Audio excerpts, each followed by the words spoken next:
দেখবেন এখন রিয়ায় দই চুরি করে খাইতেছে, বাপের বাড়িতে এসে দই চুরি করে খাইতেছে। এখন চলুন আপনাদের সামনে দেখাই।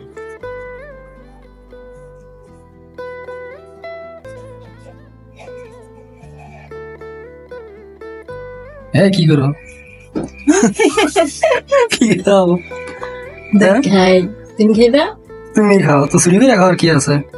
দাদা তুমি দেখালো খাওয়া ভালো লাগে।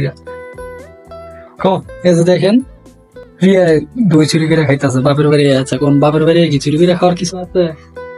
সবকিছু নিয়ে নিয়ে একসাথে বসে খাইবো। এই যে হোসাইন ঘুমায়, ছেলেরা ঘুম পাড়াইয়া কি সুন্দর চুরি করে দই খেতেছে।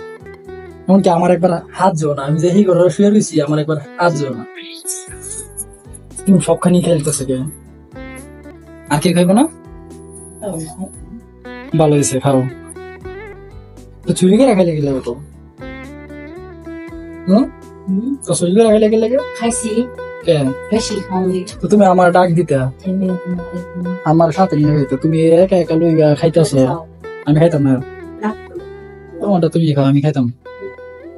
হ্যালো, দেখেন আমার রাইখা আমি এই রুমে শুয়ে রয়েছি, আইসা দেখি কটকট আওয়াজ দিতেছেন। কি রে কটকট আওয়াজ দিতেছে কি লেগে? পরে আইসা দেখি যে ও ফ্রিজ খুলতেছে। এই জন্য আপনাদের সামনে শেয়ার করলাম যে দেখেন বাপের বাড়িতে এইসব চুরি করে দেখতে তো এখন আবার কি যেন নিতেছে। আবার কি করো? এটা কি এত কিছু? এত কেজির কি লেগে? এত দেখেন কেজি ডিম আছে, ওই যে দই আছে। তা তুমি যে আমার ইয়া দিলা না দি, কোকোলা দিলা না দি, খাইবে তুমি এই যে খেজুর, খেজুরটা লোক তো দিই ভালো হইতে লাগে। শক্ত খাও, খাও। ঠিক ইয়া কেন গাছে গাছের তো গ্রাম থেকে মনে নিয়েছে।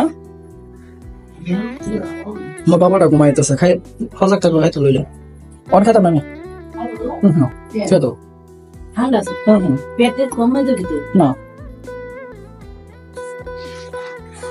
দেখেন আবার শিখে আমার কোকো খাইবো, সব খাইবো। এই যে এইটা পানি খেজুর দিতে ভালোই লাগলো। বাবা তুমি উঠো।